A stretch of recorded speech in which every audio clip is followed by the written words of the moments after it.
Hello everyone.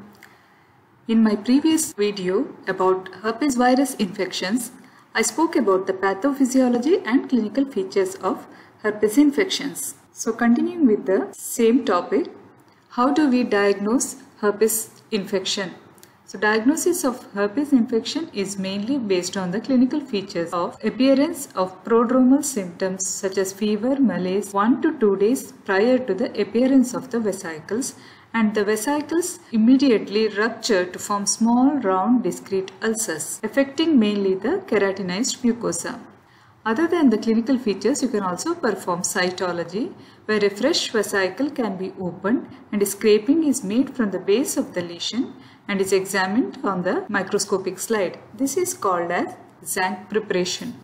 And in this preparation, you can observe multinucleated giant cells, syncytium, ballooning degeneration of the nucleus, and eosinophilic intranuclear inclusion bodies such as Lipschutz bodies or Cowdry type A.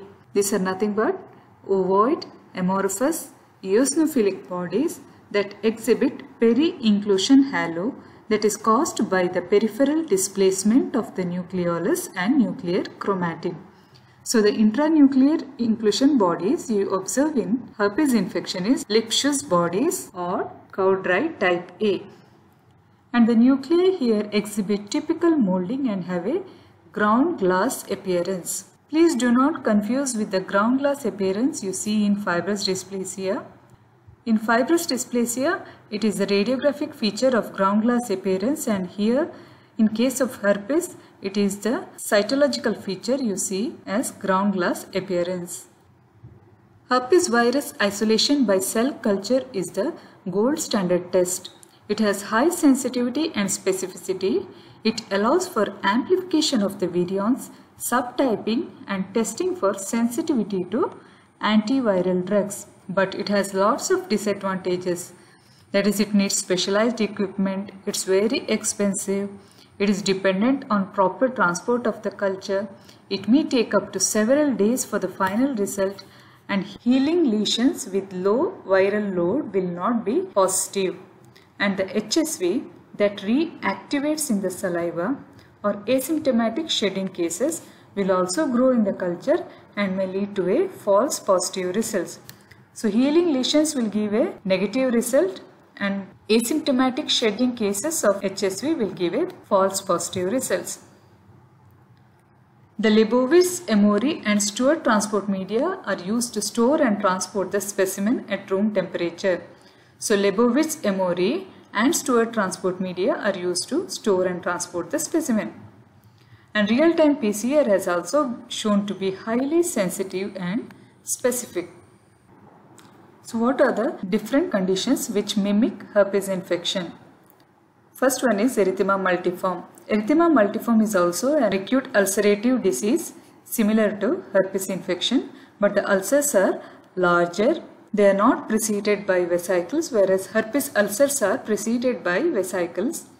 Erythema multiforme is less likely to affect gingiva, whereas herpes infections have a tendency to affect gingiva. Second one is Vincent's infection or acute necrotizing ulcerative stomatitis or ANUG. In ANUG, oral lesions are limited to gingiva, whereas herpes can affect other parts of the oral cavity other than gingiva. ANUG lesions are not preceded by vesicles, whereas herpes lesions are preceded by vesicles. ANUG demonstrates tissue necrosis, which is absent in herpes infection. Third one is herpangina. Herpangina and HSV have some similar features. However, herpangina occurs in epidemics, HSV infections do not. Herpangina tends to be milder than HSV, and lesions occur mainly on the pharynx and posterior portion of the oral mucosa. Here you can see this is a case of herpangina where the lesions are predominantly present in the posterior part of the oral mucosa, whereas HSV tends to affect the anterior portion of the mouth. Herpangina does not cause generalized acute gingivitis like HSV, and lesions of herpangina tend to be smaller than those of HSV.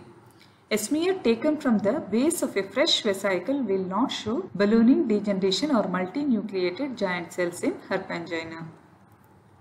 Fourth one is Coxsackie virus infection or hand-foot-mouth disease. It presents with widespread ulceration of the oral cavity mimicking primary herpetic gingival stomatitis, but ulcers are generally not clustered and generalized gingival inflammation is usually not present. In addition to that, lesions will also affect hands and foot in addition to the oral ulcers. So how do we manage? The main goal of the management is prevention of transmission, suppression of recurrence, attenuation of clinical course, viral shedding and complication, and palliation and promotion of healing. Because of the ulcers, patient will have severe pain, because of which they will have difficulty in eating and drinking. Hence, they will require pain management and supportive care measures. So 2% viscous lidocaine can be prescribed. Ask the patient to swish and spit out 5 ml 4 to 5 times per day.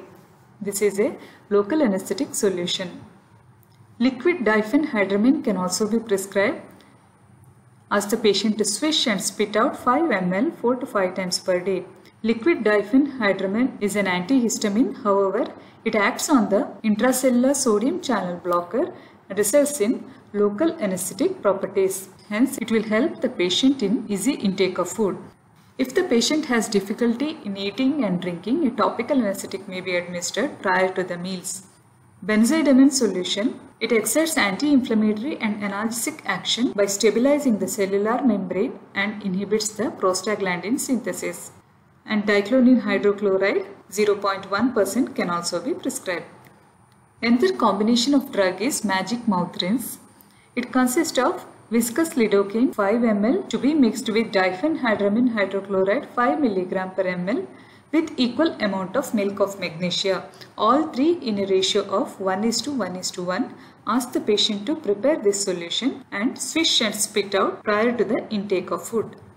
You can also prescribe systemic analgesics, supportive care in the form of hydration, ice chips or popsicles, and soft blank diet, antipyretics such as ibuprofen or paracetamol as needed.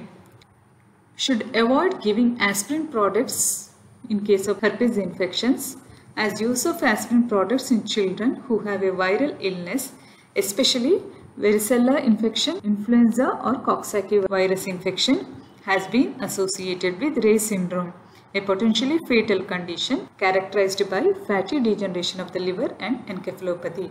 So we should avoid giving aspirin in case of viral infection because it may cause Reye syndrome. 5% acyclovir ointment can be given to be applied 5 times per day. Acyclovir inhibits viral replication and is activated by virally produced thymidine kinase. It decreases pain, it decreases the time to heal, it decreases duration of fever, decreases viral shedding and halts the progress of lesions and improves oral intake of food. Oral acyclovir tablets to be prescribed 400 mg 5 times per day for 10 days. Or another analog of acyclovir is valacyclovir 1000 mg 2 times per day for 10 days. How acyclovir works? Acyclovir is a prodrug.